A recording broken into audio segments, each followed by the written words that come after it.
Aw, what a cute little puppy.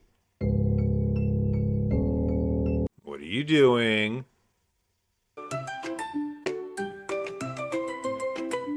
No, he thinks his reflection is another puppy. Wait. Oh, you're not going to be able to get to that other puppy. That's a reflection. That's a mirror. What are you doing? Oh, this is the cutest thing. Oh my goodness. Don't you dare shoot that dog. That's better. So I'm definitely team don't shoot the dog. And if you're on team don't shoot the dog, then this is the video for you because I am Dr. Igor Yurichevich and this is behavior modification. Don't shoot that dog. Let's go.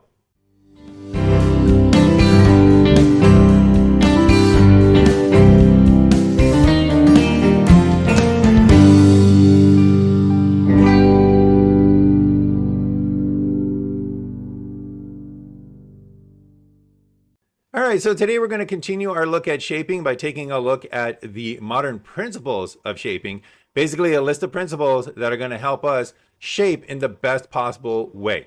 And these modern principles originally came out and then were further developed by Karen Pryor, but they were originally in her classic, absolute classic book, Don't Shoot the Dog, The New Art of Teaching and Training.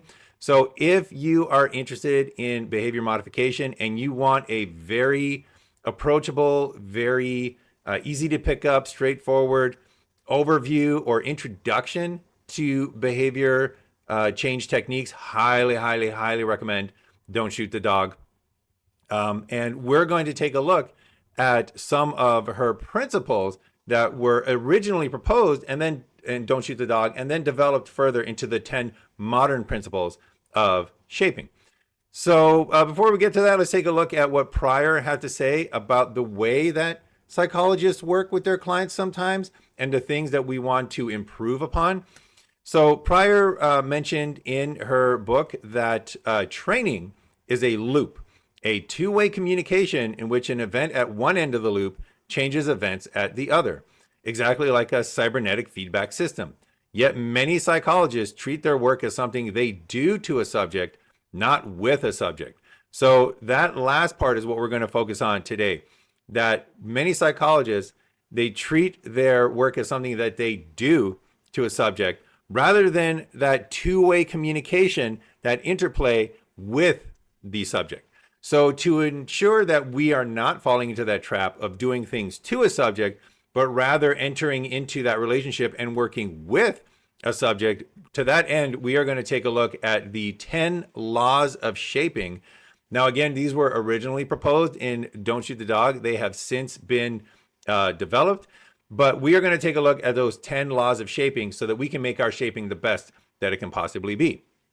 Now, just in case you need a refresher on what shaping is, shaping does involve, or basically is, the reinforcing of successive approximations towards a target behavior.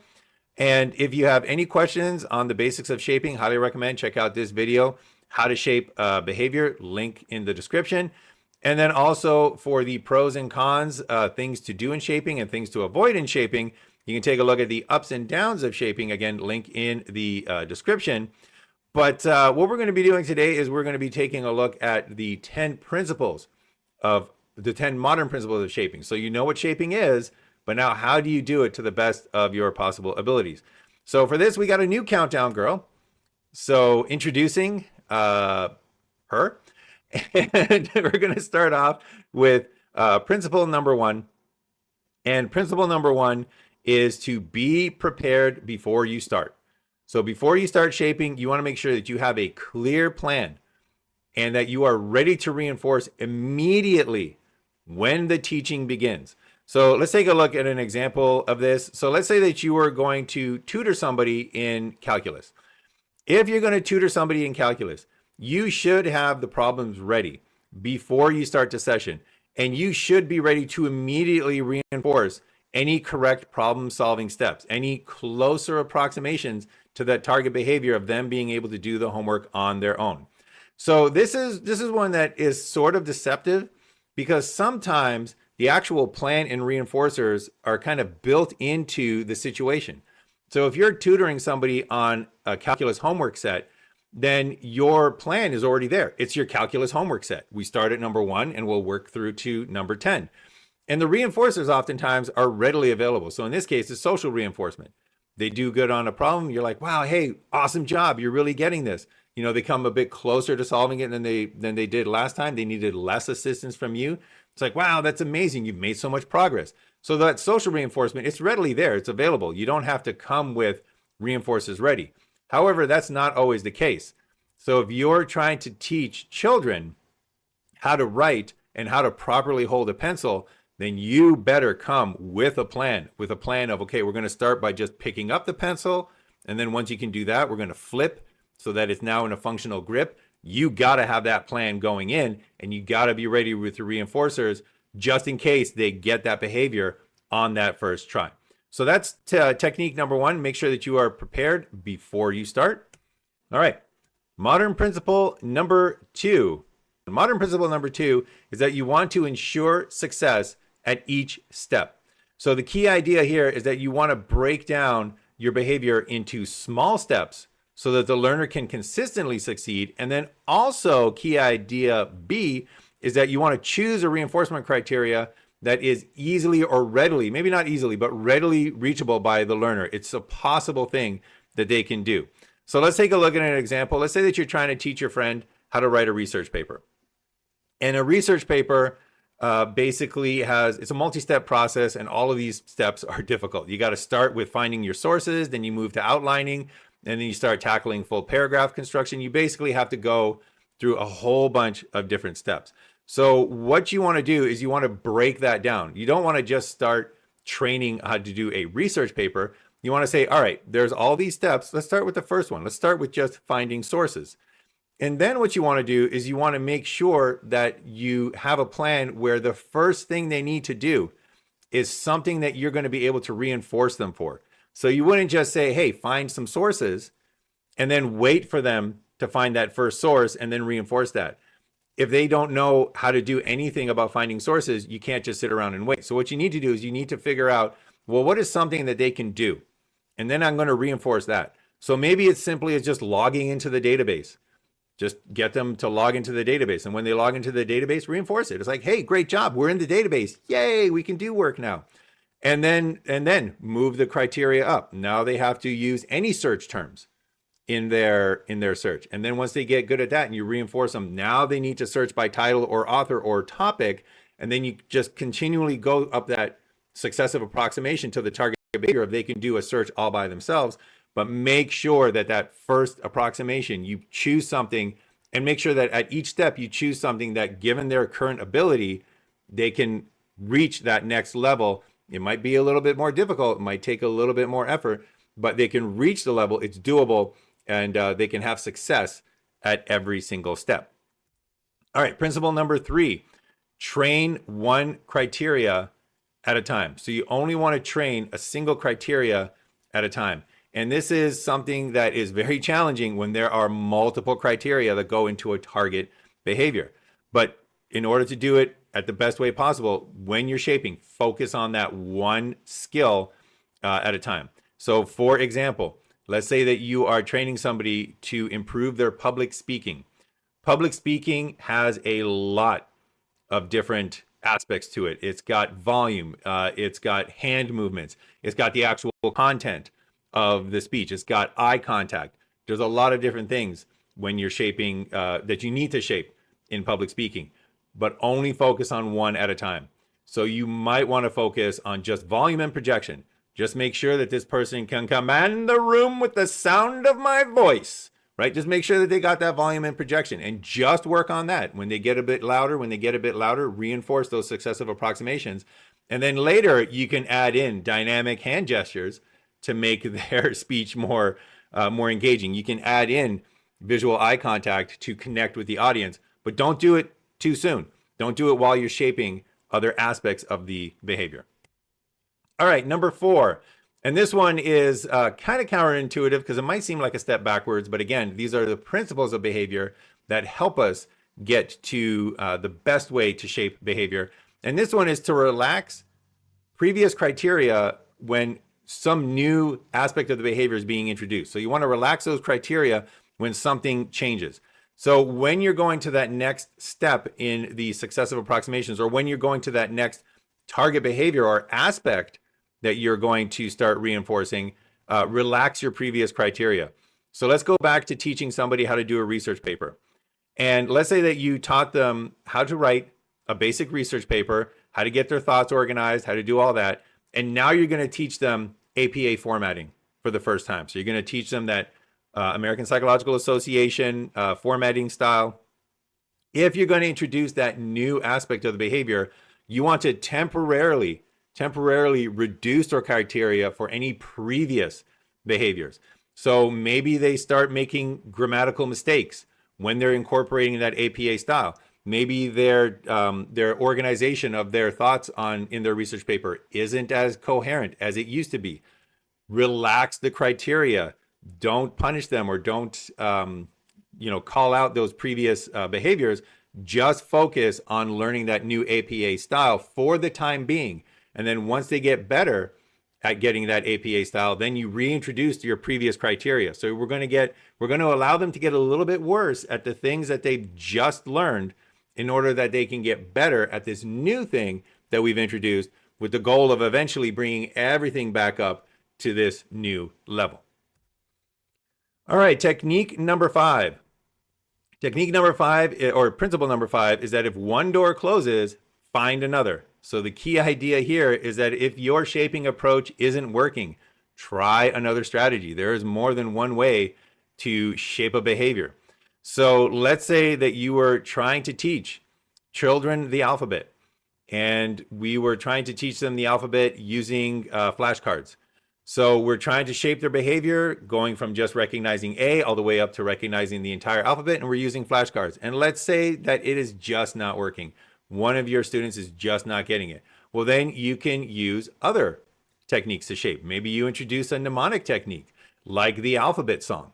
And now they're memorizing the names of the letters, and then maybe you can apply that. Once they know the names of the letters, maybe then you can go and actually teach them the shape of the letters. So if one technique of shaping, or one strategy, or one plan of shaping isn't working, try another strategy. It's all right to just say, hey, you know what? This shaping procedure didn't work. Let's try another one. All right. Principle number 6, keep your training sessions continuous. And what that means is that you want to keep your learner engaged with frequent reinforcement and minimal downtime. So you want both of those. You want frequent reinforcement, and you want as much of your session as possible to be devoted to your learner doing the behavior. So let's take a look at an example. Let's say that you are a soccer coach and you have an hour for soccer practice. You don't want to take 55 minutes out of that hour explaining soccer strategy and showing them plays, on a clipboard. You don't want them sitting down not doing soccer behaviors for the majority of the practice. What you want to do is you want to devote as little time as possible. You do need to devote some time to these training techniques. However, you want to devote as little time as possible, and then spend as much time as possible in them actually doing the behavior. So as much time as you can possibly have in them actually doing the behaviors, which you can then reinforce and keep them engaged, keep them moving forward, provide that reinforcement for properly kicking the ball. That is more effective than not engaging them and not letting them, giving them enough time to do the particular behavior. All right, number 7. This one is a personal favorite of mine. Number 7, go back to kindergarten if necessary. So sometimes when you're shaping, progress stalls and you just kind of hit a roadblock and you just can't move forward. One of the principles in order to get back on track is just to revisit an earlier successful step. So you're at step 7 and you say to yourself, you know what, we've stalled out on step 7. Let's go back to step 6 or maybe to step 5 and let's start it again at that particular level. So that is going back to kindergarten.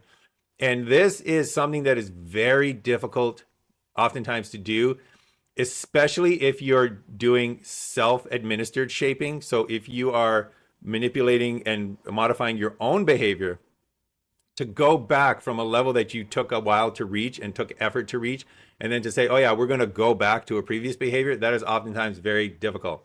However, it is very effective. So if you're trying to learn complex mathematical equations like differential equations and you are struggling, go back and take some time and review those basic algebra skills that might be impeding you from being able to move forward. So going back to kindergarten is a very difficult thing to do, but is oftentimes highly, highly effective. So just as a sort of public service announcement, I'm just going to say, remember this technique, remember this principle, use it if necessary. And if you feel bad about having to go back to kindergarten, if you feel defeated in having to go back to kindergarten, I just want you to remember that kindergarten is an amazing place to be. And if I could spend my life in kindergarten, or let me put that another way, if this world was more like kindergarten, I think it would be a better place for everybody. So if you get the opportunity, if it's the right move for you, go back to kindergarten. That is the move. And that is principle number 7. All right, principle number 8. Keep your attention on the learner. So the key idea here is you want to avoid distractions and maintain your focus during the actual teaching. So let's say that you're trying to teach somebody how to eat with a spoon. You do not want to be in this situation here. So you do not want to be, if you're doing, if you're modeling the behavior, if you're using the imitation technique in increasing the efficiency of your shaping, then you don't want to have that phone in your hand where you can be distracted, where you might lose your attention. In fact, in this situation, that principle works whether this person here eating with a spoon is the teacher or whether they're the learner. So if you're the teacher, you don't want to distract your attention from the learner because they might do a successive approximation and you might miss it. And then you didn't reinforce it. And now, instead of them moving up in shaping, they're moving down because they said, hey, I got closer to the target and I didn't get reinforced. I'm going to start moving further away. So you got to make sure that you're not distracted. Put your phone away. Find yourself an isolated place where you're not going to get interrupted in order to keep your session maximally productive. All right, number 9, stay ahead of your learner. So you got to be ready to move forward if your learner progresses quickly. So this is one of the great gifts when you're trying to do shaping. Your learner is actually picking things up super quick. Are you ready to move with them if they pick those things up super quick? So you might want to teach a child engineering, and you might come in with an entire plan where you're like, all right, we're going to start with the basics. I'm going to introduce them to building blocks, and I'm going to introduce them, to just the basic principles of engineering. And you do this for a few sessions and you're like, okay, we did building blocks, and next we're going to move on to Legos. And then after Legos, maybe we'll move on to, some other level of engineering. But let's say you come back for a session and the child is soldering their own circuit boards. At that point, you got to move. You got to basically say, all right, well, we are way ahead of where I thought we were going to be. So let's be sure that we can move according to the speed at which your learner picks things up. So be ready to stay ahead of your learner. And if they do show these leaps in their abilities, then don't stick to the plan. Don't say, well, no. The next thing we were going to take a look at was Legos, right? Legos is the next thing on my plan. Basically say, oh, hey, we are way beyond Legos. We're on step 20 on my plan. So let's jump there and we can keep going. All right. And the last one, principle number 10, quit while you're ahead. And this is another one that is incredibly challenging to do. Easy to understand, but incredibly challenging to do. So you want to end your session, whatever training session you're going through, you want to end it on a high note. And this is going to help to keep the motivation of the learner high. So let's say that you're teaching somebody to play baseball and you have a target behavior, whatever that target behavior is, but you're trying to teach them how to play one particular aspect of baseball. This situation here, this is the perfect time to end your session. So in this situation here, there's clearly been a success, huge high note, this is the perfect time to end this practice. This is the perfect time to say, you know what, guys, awesome job. We are done for the day. Way to go. See you next week. Now, this is something that's a little bit easier to explain than it is to actually do. And one of the big challenges of this is to pick the correct time that balances leaving on a high with shortening your training session. So if you were going to have an hour-long practice and this behavior or this reinforcement occurred at the 50-minute mark, that is a perfect opportunity to say, you know what, let's end it on a high note. Sure, we could push another 10 minutes of practice, but maybe we're going to fail on the next trial of this behavior. And then we're going to end the practice and we're going to end it with like 3 failures in a row. And now nobody is feeling good about themselves for the next practice. No, this happens at the 50-minute mark of an hour-long practice. That's it. Practice over. See you all, next time. But what do you do if this happens at the 30-minute mark? Do you give away half of your practice so you end on a high note? Definitely, if this is the 5-minute mark of practice, you basically say, hey, well, this set a great standard for the rest of the practice. Let's keep this rolling. So this is one of those ones where it's very difficult to balance it, but definitely as you get to the end of your session with a particular learner, look for those opportunities where they've had a success and then wrap it up once they've had that success. And that is principle number 10 of the modern principles of shaping. All right, so those are the 10 principles in the modern principles of shaping. So once again, this was the principles that we go through so that we are working with our clients and not at our clients. So again, they came from, originally were suggested by Karen Pryor in that classic Don't Shoot the Dog. And the 10 principles are: be prepared before you start, ensure success at every step, train one criteria at a time, relax criteria when something changes. If one door closes, find another. Keep training sessions continuous. Go back to kindergarten if necessary. Keep your attention on your learner. Stay ahead of your learner and quit while you're ahead. Whew. All right, so that was the 10. And next time, we're going to take a look at extinction. So extinction is the way that you can make those unwanted behaviors actually go away, but it's also the way that you can lose desirable behaviors if they're not reinforced. So if you are looking for ways to get rid of the bad in your life, but looking for ways to keep the good, come back next time when we take a look at extinction. But until then, stay frosty, stay functional, and go modify some behavior.